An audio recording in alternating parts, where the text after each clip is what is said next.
What's going on, guys? My name is Tommy Blackburn. I'm the owner and head trainer of Knoxville K9 Academy. We appreciate you so much for volunteering for the BFF program with Chain Free Knoxville. And today we're going to be discussing safety guidelines and safety tips on how to handle dogs, safe them in and out of the enclosures, and how to take them on walks, and what you should know and try to avoid when you're handling dogs in the BFF program. So come with me and let's talk about how you can be the best BFF possible for these dogs in our program. Let's go. When we enter the enclosures, there's a few things that we want to make sure that we do, make sure that we keep an eye on. So first, on these enclosures, each one of them is going to have a little carabiner like this. This carabiner helps to where the door can't open accidentally, the dogs can't open it. So what you're first going to do is you're going to remove that, or you won't be able to open the door. You can clip it just to there so you don't forget it. When you enter, you want to use your body to push the dogs away. If you have dogs that are super coming at you trying to get out, you can, little tip, you can use a treat. I would make sure that they know that you have it, kind of show it to them, let them smell it, let them lick it, whatever, and toss it away from the door, toss it away from you. As they go to get it, that's when you need to act fast, get in, and get the gate closed behind you. So I'll show you what it looks like. We're going to use our body to push the dogs in, and then we would close the gate behind us just like this. So now that we're in, I'll show you briefly. If I were here and they were trying to get out, I could take a treat. I'm not going to do it because we have two dogs, but if you had one, you can toss it away from you, and then they would go get it and get away from you so that you can come in and close the gate behind you just like that. So that is how we enter into enclosures safely. Use your body as a barrier, and if you need to, with one dog, you can use a treat and toss it away from you. All right, so once we get into the enclosure, the goal is we need to get positive control over the dog. So we have two, so I'll show you how you can do it with one or with two, but positive control means a leash on the dog, and then we have actual control and be able to handle the dog a little bit easier. So with that being said, dogs are going to be really excited when you enter, as you can tell. We might get some jumping. If we have jumping, here's a little tip. Disengage from it, ignore it, don't talk to them, don't reach your hands out, and just walk through the jumping. You want to keep momentum moving forward. Dogs will then start to move out of your way. Dogs are very spatially aware, and if you encroach into their space, they will move. You need to walk assertively and just keep moving forward. So they're not jumping on me right now, but if they were, I would just move forward into the space just like this and be assertive with how I move, and they will get out of your way. What we're looking to do is if you have two dogs, we're going to go one at a time. If you have one, it's much easier, but you're looking to get your hand to the collar of the dog just like this, and then we can take our leash. Whoops, don't drop it. But the hands on the collar, we can take our leash and get it attached. Now, if you have two dogs, I'm going to go ahead and actually drop this leash and get my other leash. This dog can be a free dog if they're excited, they want to run, whatever. And I'm going to work to get my hand on the other collar, just like this. And then I can get the leash attached. Now I can reach and have both leashes and positive control of both dogs, just like this. All right, so each dog is going to have a martingale collar. You should have been issued a martingale collar. What a martingale collar is it looks just like a flat collar, but with a little tension from the leash, it's going to tighten a little bit. What that helps do is it helps prevent the dog from being able to slip their collar and get out of it. So a proper fit of a martingale is we actually want it to look pretty flat. If this piece of the martingale is super bulky and super loose, that's too loose. The dog will be able to slip it. We want it to look flat to the dog's neck and be one piece of cloth. That's what it should look like. Then when we apply pressure, it's going to come out away from the dog like this and apply a little pressure to make sure the dog can't slip the collar. That's the goal. You should have been issued those. So when you put it on, make sure you snug it up to where they're not choking. We don't want it too snug, but it should just be a one piece. It should look like one piece, like a flat collar, and you should be able to get at least snug two fingers in between their neck and the collar, and that would be an accurate fit to that martingale.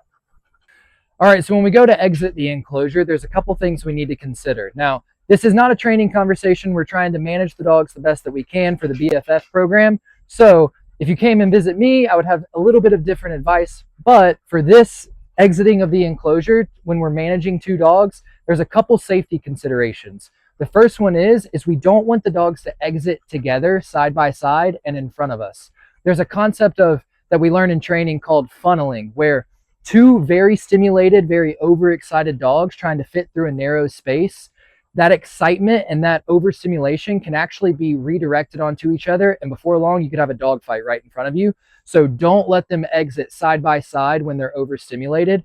How we're going to do this is we're going to make sure that we have 2 leashes. We're going to keep one dog back. We're going to open the gate wide, create a wider doorway to get out. And then we're going to have one dog go through, and then we're going to go through with the other dog, to where we keep them separated and we keep that stimulation as low as we can and keep them away from each other so there's no fear of redirection. So how this looks is I'm going to take this leash and I'm going to pull this dog back while I open the enclosure. I'm going to open it wide, let one dog out, and then I'm going to move out with the other dog. So that's what it looks like to get the dogs out. We want to make sure that we do it calmly and we do it quickly, but we don't want them to go out together because that can turn into a redirection and quickly turn into a dog fight. All right, so exiting the enclosure with just one dog becomes much easier. When we do this, we want to just open the door, make sure there's plenty of room for the dog to get out. They're going to be super excited, so make sure you have a firm grip on your leash so they don't just pull right out of your hand and then they're free. So we're going to open the enclosure. You can back the dog up a little bit with the leash, just like I'm doing here, and then I'm going to open it wide and let the dog walk right out and then go behind. Make sure you have a firm grip on your leash because, again, it is not good to have a free dog out there. That's dangerous. And so have a firm grip, but with one dog, it's much easier than 2. So when we start to walk, specifically if we have 2 dogs, I want to teach you how to hold the leash, how to safely hold the leash. What we don't want to do is hold the leash where they have all of it and they can just go wherever they want and now we're on a ride. We don't want to do that. So what we want to do is half the leash. So grab halfway down the leash and then grab the handle to where the dog only has a couple feet, 1 to 2 feet of leash, and we have more control over where the dog goes. With leashes like this, we have a handle down here, like a foot away from the dog. It makes it really easy to be able to just wrap the leash up in our hand and then hold on to that handle. This is the best way to hold the leash to have the most control over the dog, to where you're not getting taken for a ride. This isn't a sled dog race, so let's keep positive control over our dogs.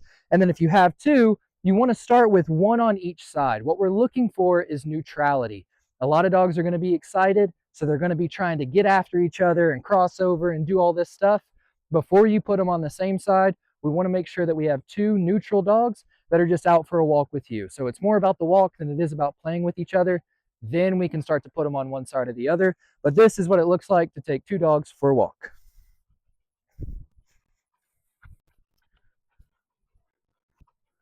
When you're walking dogs, it's really important that we make sure that we choose a side for them to be. We just don't want them crossing over in front of us, crossing behind us. They can trip you up and that can make you fall, which can be dangerous. So you want to make sure that you just choose a side, whatever you're most comfortable with. If you have 2, I would recommend starting with 1 on each side like this until they're neutral. Then you can have them on the same side if you choose to. Another option would be have someone, a husband, a wife, a partner, whoever you have that could walk with you, a friend. It doesn't matter if they want to walk with you and walk one of the dogs. That would be a really good option on how to take 2 dogs for a walk and have a nice walk. Just make sure we keep short leashes like this. So if they see a squirrel, if they see a cat and they start to pull or run or go after something, we still have positive control and we don't have loose dogs running all over the neighborhood. So let's talk about what happens if we are on a walk and we encounter another dog, or we see another dog, or that dog is barking or interested in the dog that we're walking. One thing that I could recommend is, as long as the dog is behind a fence and it's safe, just keep moving. Even if your dog starts to pull or try to go towards that dog, just keep walking forward. We don't want random dogs to meet. It's not safe. A lot of times these dogs that we're walking aren't super socialized. And so if they're not super socialized to other dogs, or that other dog that they're potentially meeting on the side of the road is not super socialized to other dogs, it can really start a fight or a disagreement. So we want to make sure that we don't introduce them to other dogs on walks. Now, when it comes to, like, what if you think about taking the dog that you're walking back to your home and you have a dog, you want them to meet, we really discourage this, just because, again, these are not your dogs. These are not our dogs. We don't know how much they've been introduced to other dogs. And so it could be that they seem really friendly and they seem really nice, but they don't love other dogs. And so we don't want a fight to break out in your home either. So we just put your dog away, put them in a kennel, put them in a different bedroom, and then you can take them and have a good time at your house with the dog that you're walking. Now, here's the last thing, dog parks. We want you to take the dogs on field trips. We want you to have a good time and have fun taking the dog to experience new things and have some fun. But here's one place that is a rule: we do not go to dog parks. Here's why we don't go to dog parks. I, as a trainer, have been training with other dogs at human parks outside of dog parks, and I myself have had to break up to 10 fights this year alone inside the dog park because owners are on their phones, they're not paying attention, they don't have good control over their dogs. So it really has nothing to do with the dog that you're walking. It has to do with the safety of the dog that you're walking. And they might not have good control, they might not have good obedience, and those dogs might not love other dogs or might not like the dog that you're walking. So just stay out of dog parks. By all means, they are not safe. They are not good socialization for dogs. And so you can take them to parks, but take them to human parks and have a nice walk on a leash. Stay out of dog parks and don't let the dogs that you're walking be introduced to random dogs. All right, so when we're exiting, we can use the same tip. If you have one dog, you can still throw the treat to get the space that you need to be able to get out. But also, you want to make sure that your body leaves first. I recommend backing out of the kennel, so going backwards. When you open the gate, you want to put your body into the gap of the door, and then you want to back out. This is really easy to do if the door opens in. You need to act a little quicker if the door opens out, but just make sure your body is the barrier. And then you can even do it slowly as long as your body is there. So I'm going to open up. My body is the barrier. I'm going to back out of the kennel. So I could stand here all day. The dogs cannot get out because my body is here. And as I back out of the kennel, the door is going to close with me. So I can go out just like that. I'll do it one more time. As I open the door, my back is going to go towards the opening, and then I'm going to back out of the kennel, and the door is going to come with me.